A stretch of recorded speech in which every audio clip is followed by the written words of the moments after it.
Students, आज हम economics में पढ़ रहे हैं राष्ट्रीय आय। तो राष्ट्रीय आय को जानने के लिए सर्वप्रथम हम राष्ट्रीय आय के अर्थ को जान लेते हैं। राष्ट्रीय आय का क्या अर्थ है? किसी देश के श्रम तथा पूंजी प्राकृतिक संसाधनों पर काम करके प्रतिवर्ष भौतिक अभौतिक वस्तुओं का, जिसमें सब प्रकार की सेवाएं भी शामिल होती हैं, उत्पादन करते हैं।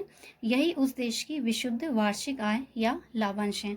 हम यहाँ देख रहे हैं देश में जो श्रमिक हैं, जो लगे होते हैं उत्पादन के कार्य में, साथ ही पूंजी है और प्राकृतिक संसाधनों के द्वारा हम जितनी भी वस्तुएं बनाते हैं या फिर सेवाएं बनाते हैं, उनको यहाँ हम जोड़ रहे हैं। इन सभी वस्तुओं का जो उत्पादन किया जाता है, यही उस देश की विशुद्ध वार्षिक आय या लाभांश है। अब बात आती है कि पूरे देश को कितनी आय प्राप्त हो रही है, ये जानना काफ़ी कठिन है।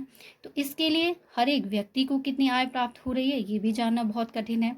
तो इसके लिए हम क्या करते हैं, गुड्स एवं सर्विस, जो भी हम वस्तुएं और सेवाएं उत्पन्न करते हैं उस देश में एक वर्ष में, उन सबको जोड़ लिया जाता है। इससे निकल कर आ जाती है हमारी राष्ट्रीय आय। हमारा कहने का मतलब ये है कि एक साल में जितनी भी हम वस्तुएं और सेवाएं उत्पन्न कर रहे हैं, उनके मूल्य को हम राष्ट्रीय आय में जोड़ रहे हैं। इसके बाद जानते हैं हम जीडीपी क्या है, एनडीपी क्या है, जीएनपी क्या है और एनएनपी क्या है।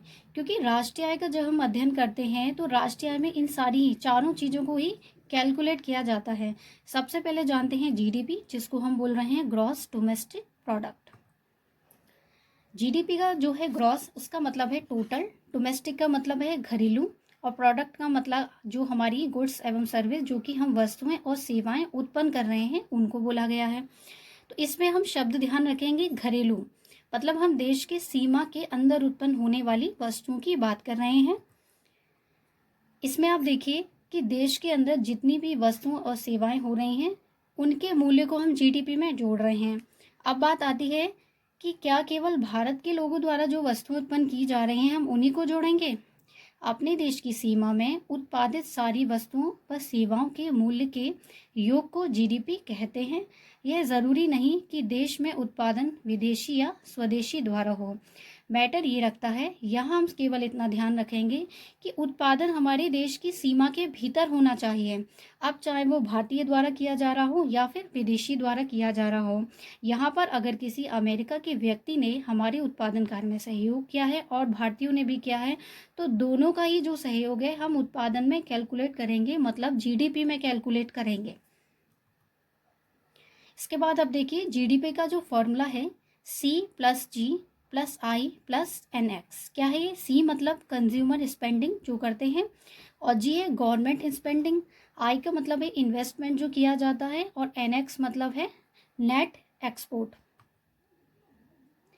सबसे पहले हम ये देखते हैं कि ये चारों लोग ही कहाँ कहाँ अपना स्पेंडिंग कर रहे हैं, व्यय कर रहे हैं। तो हम देखते हैं जो कंज्यूमर हैं, जो उपभोक्ता हैं, वो वस्तुओं और सेवाओं को खरीदने में व्यय करते हैं। और साथ ही हम देखें जो इन्वेस्टमेंट निवेश करते हैं जो लोग, तो वो कंपनी में करते हैं या फिर मशीन वगैरह खरीदने में करते हैं, अपने उत्पादन कार्य में व्यय करते हैं। गवर्नमेंट के द्वारा पब्लिक वेलफेयर के लिए, मतलब समाज के लिए, उनकी सुविधाओं के लिए, उनके कल्याण के लिए, उनकी सुरक्षा के लिए रुपया खर्च किया जाता है, व्यय किया जाता है, उस सबको भी हम यहाँ जोड़ रहे हैं।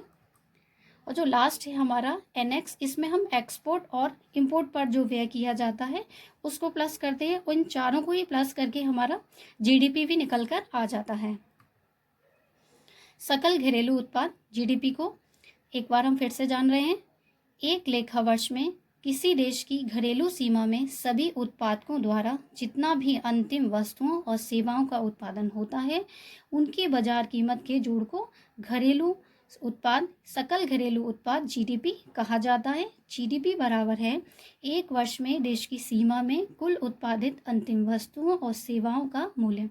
स्टूडेंट्स, हम केवल यहाँ ये बात ध्यान रखेंगे कि जो उत्पादन हो रहा है वो देश की सीमा के भीतर होना चाहिए। अब चाहे वो विदेशी व्यक्ति के द्वारा हमें सहयोग दिया जा रहा हो या फिर देशी व्यक्ति के द्वारा सहयोग दिया जा रहा हो। जीडीपी में वे सभी वस्तुएं और सेवाएं आ जाती हैं जो देश में उत्पादित की जाती हैं। इसके बाद जानते हैं एनडीपी। एनडीपी जो हमारा है वह है नेट डोमेस्टिक प्रोडक्ट। अब आप देख सकते हैं कि NDP is equal to GDP जो हमने अभी निकाला था और जो मैंने आपको समझाया इससे पहले, माइनस है डेप्रिसिएशन और कैपिटल गुड्स। इसमें आप देख रहे हैं हमने केवल जीडीपी में से मूल्यह्रास को घटा दिया है। यह क्या है? क्योंकि जीडीपी में से जो मजदूरों की आय है, मशीनों का रख रखाव है, इन सबको निकालने पर ये प्राप्त हो जाता है। एनडीपी के अर्थ को जानते हैं। एनडीपी मतलब है नेट डोमेस्टिक प्रोडक्ट, शुद्ध घरेलू उत्पाद से आज से एक लेखावर्ष में एक देश की घरेलू सीमाओं में निवासियों द्वारा उत्पादित अंतिम वस्तुओं और सेवाओं के मौद्रिक मूल्य से है। इसमें से मूल्यह्रास घटा दिया जाता है। मूल्यह्रास जो भी मशीनों के रख रखाव में लगा होता है या उत्पत्ति के जो साधन हमारे साथ लगे होते हैं उन्हें हमें वेतन देना होता है। तो जब हम जीडीपी में से इसको माइनस कर देते हैं मूल्यह्रास को, तो शुद्ध घरेलू उत्पाद निकल कर आ जाता है। इसके बाद हम देख रहे हैं कि जो हमने मूल्यह्रास घटाया है ये वित्तीय वर्ष में मशीनों की कीमत में होने वाली कमी है। वित्तीय वर्ष हम एक साल के टाइम पीरियड को मान रहे हैं जो कि 1 अप्रैल से 31 मार्च तक का माना जाता है। इसके बाद जानते हैं हम सकल राष्ट्रीय उत्पाद मतलब जीएनपी। जीएनपी क्या है? एक लेखा वर्ष में एक देश की घरेलू सीमा में सामान्य निवासियों द्वारा अंतिम वस्तुओं और सेवाओं के बाजार मूल्य एवं विदेशों से प्राप्त शुद्ध साधन आय का जोड़ बाजार कीमत पर सकल राष्ट्रीय उत्पाद कहलाता है।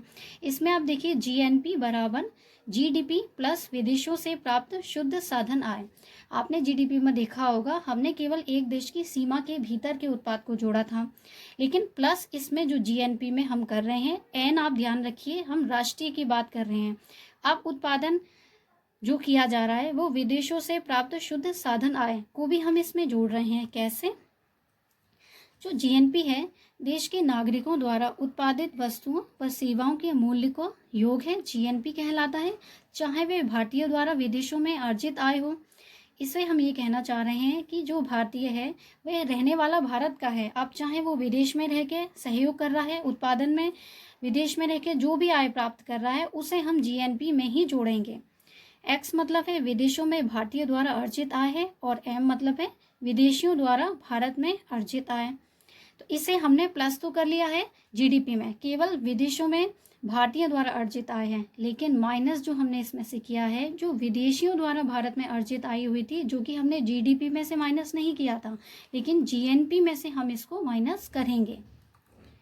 एक एग्जाम्पल के थ्रू हम इसे समझ सकते हैं जीएनपी को। आप देखिए भारत का कोई व्यक्ति विदेश में रह रहा है, लेकिन उसके द्वारा जो उत्पादन किया जा रहा है वो हम जीएनपी में जोड़ेंगे। लेकिन क्रिस गेल जो खिलाड़ी है आईपीएल में भारत में अगर 2 करोड़ रुपया कमाता है तो उसको हम जीएनपी में नहीं जोड़ेंगे। GDP plus income from abroad को जोड़ेंगे, लेकिन माइनस होगा इसमें से इनकम टू एब्रॉड। क्लियर? शुद्ध राष्ट्रीय उत्पाद। इसके बाद हम जान रहे हैं एनएनपी। जीएनपी में से मूल्यह्रास को घटा देने पर बाजार कीमत पर शुद्ध राष्ट्रीय उत्पाद प्राप्त हो जाती है। इसे बाजार मूल्य पर राष्ट्रीय आय भी कहा जाता है। अभी जो हमने जाना था जीएनपी, कुछ नहीं करना है हमें, जीएनपी माइनस मूल्यह्रास करना है। मूल्यह्रास वही है जो कि मशीनों के रख रखाव में खर्च हो जाता है, इसको हम जीएनपी में से घटा देते हैं, हमारा एनएनपी निकल कर आ जाता है। वित्तीय वर्ष में मशीनों की कीमत में होने वाली कमी, वही 1 साल के टाइम पीरियड की बात चल रही है इसमें, जो कि 1 अप्रैल से 31 मार्च तक जो भी कमी की जाती है कीमतों में, या फिर जिसको हम मूल्यह्रास कहकर बोल रहे हैं, उसको घटा दिया जाता है। जीएनपी में से हमारा एनएनपी निकल कर आ जाता है, जिसको बोलते हैं निवल राष्ट्रीय उत्पाद, net national product. Thank you so much students. आज हमने इस वीडियो में जाना, राष्ट्रीय आय की फर्स्ट वीडियो है, राष्ट्रीय आय के अर्थ को जाना, साथ ही हमने जीडीपी, एनडीपी, जीएनपी और एनएनपी को जाना। Thank you.